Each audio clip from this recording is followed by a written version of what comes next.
Di sini saya akan menjelaskan materi dari jurnal yang berkaitan tentang teknologi pertanian yang memanfaatkan bioteknologi. Dan jurnal yang saya ambil adalah peran bioteknologi dalam pembuatan pupuk hayati yang dibuat oleh Putu Sriwahyuni dan Putu Parmila yang diterbitkan pada tahun 2019. Baiklah, saya akan memaparkan materi yang saya akan jelaskan berjudul dengan inovasi bioteknologi untuk pupuk hayati berkelanjutan.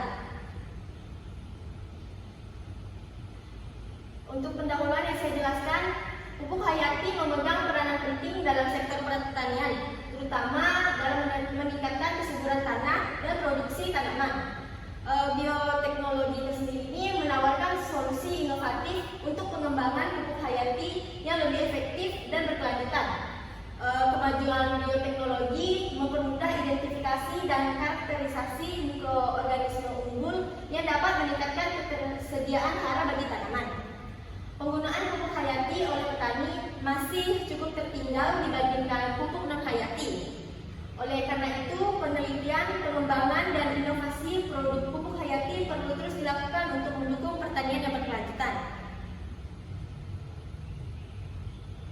Selanjutnya saya akan menjelaskan konsepsi pupuk hayati. Yang pertama di sini ada definisi dari pupuk hayati tersendiri. Pupuk hayati adalah substansi yang mengandung mikroorganisme hidup yang mengkolonisasi rizofil atau bagian dalam tanaman. Mikroorganisme ini dapat memacu pertumbuhan dengan meningkatkan kemasukan hara seperti kalsium, nitrogen, dan lainnya, atau stimulus pertumbuhan tanaman target. Sedangkan manfaat dari pupuk hayati ini tersendiri yaitu berfungsi untuk menambah hara tertentu atau memfasilitasi tersedianya hara pada tanah bagi tanaman. Karena pupuk hayati ini mengandung mikroorganisme yang sangat penting untuk pertumbuhan tanaman itu sendiri. Proses ini dapat berlangsung melalui peningkatan akses tanaman terhadap hara, pelarutan oleh mikroba, pelarut fosfat, maupun perombak oleh fungi. Selanjutnya yaitu proses pembuatan pupuk hayati itu sendiri. Di sini ada 4 proses tahapan. Yang pertama identifikasi, formulasi, dan inokulasi. Yang pertama, tahap pertama yaitu identifikasi. Nah, tahap ini merupakan langkah awal yang krusial karena identifikasi dan karakteristik mikroba yang unggulan dan kompatibel dengan tanaman lingkungan karena merupakan tahapan yang sangat penting. Nah, bioteknologi ini juga memainkan peran penting dalam identifikasi ini yang memungkinkan identifikasi ini tingkat molekul untuk memastikan akurasi informasi. Yang kedua yaitu ada formulasi. Setelah mikroorganisme unggulan teridentifikasi pada proses tahap yang pertama tadi, langkah selanjutnya yaitu formulasi. Nah, pengetahuan tentang hubungan kekerabatan dan kompatibilitas antar mikroorganisme sangat penting dalam formulasi pupuk hayati yang optimal.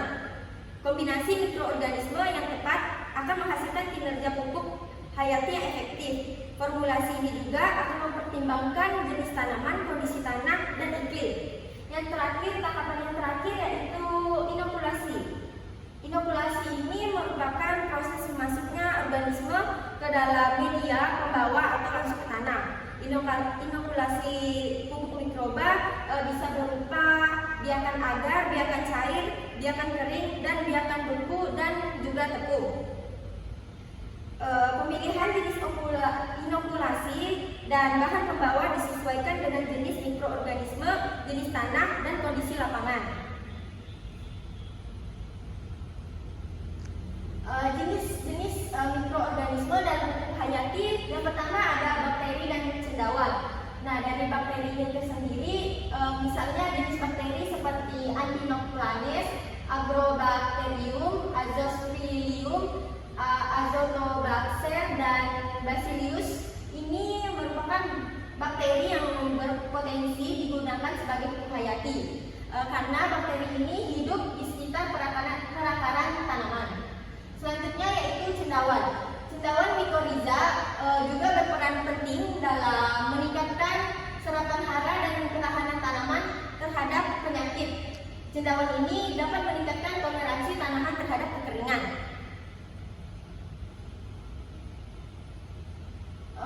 Mekanisme kerja pupuk hayati. Yang pertama ada fiksasi nitrogen, yang kedua pelarutan hara, yang ketiga zat pengatur tumbuh atau ZPT, yang keempat pengurangi limbah.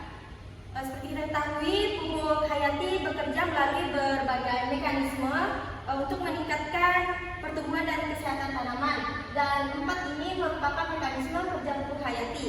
Yang pertama yaitu fiksasi nitrogen. Nah, pupuk hayati mengandung bakteri yang mampu meningkatkan nitrogen dari udara dan mengubahnya menjadi bentuk yang dapat diserap oleh tanaman. Proses ini sangat penting karena nitrogen adalah unsur hara utama yang dibutuhkan tanaman untuk pertumbuhan. Dengan fiksasi nitrogen, tanaman mendapat pemasok nitrogen yang berkelanjutan tanpa pupuk nitrogen sintesis. Yang kedua yaitu pelarutan hara. Pupuk hayati juga mengandung mikroorganisme yang mampu melarutkan unsur hara seperti fosfor dan kalium yang seringkali terkait dalam tanah dan tidak tersedia bagi tanaman. Yang ketiga yaitu zat pengatur tumbuh atau ZPT. Nah, beberapa mikroorganisme terdapat dalam pupuk hayati menghasilkan zat pengatur tumbuh yaitu atau ZPT seperti auksin, dibredin, dan sitokinin. Zat ZPT ini merangsang pertumbuhan akar, batang, dan daun serta meningkatkan perkembangan bunga. Dengan demikian, pupuk hayati membantu meningkatkan pertumbuhan dan produktivitas tanaman secara keseluruhan. Yang terakhir yaitu penguraian limbah. Pupuk hayati juga berperan dalam menguraikan sisa-sisa limbah organik di tanah seperti sisa tanaman dan sisa-sisa bahan organik lainnya. Proses ini, penguraian ini menghasilkan nutrisi yang diserap oleh tanaman serta memperbaiki struktur tanah. Nah, selain itu, penguraian limbah organik membantu mengurangi pencemaran lingkungan. Dari mekanisme kerja pupuk hayati ini, pupuk hayati bekerja melalui berbagai mekanisme yang saling melengkapi untuk meningkatkan ketersediaan unsur hara, merangsang pertumbuhan tanaman, dan memperbaiki kesehatan tanah. Selanjutnya, peran pupuk hayati dalam pertanian. Yang pertama ada kesuburan tanah. Kesuburan tanah itu untuk memperbaiki tanah, meningkatkan kesehatan tanah, dan memacu pertumbuhan tanaman dan meningkatkan produksi tanaman. Yang kedua yaitu daya serap air. Meningkatkan daya serap air tanah terhadap air, mengurangi resiko erosi dan banjir. Yang ketiga yaitu aktivitas mikroorganisme, yaitu meningkatkan aktivitas mikroorganisme tanah yang menguntungkan memasuk nitrogen melalui dari materi yang sudah saya paparkan dapat saya simpulkan kemajuan bioteknologi memungkinkan identifikasi dan karakterisasi mikroorganisme unggulan secara molekuler dan menghasilkan informasi yang lebih akurat.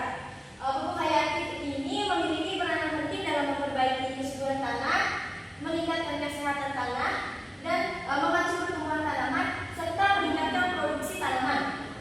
Penelitian dan pengembangan pupuk hayati perlu terus dilakukan untuk mendukung pertanian berkelanjutan dan menghasilkan produk pertanian yang aman bagi kesehatan manusia dan lingkungan.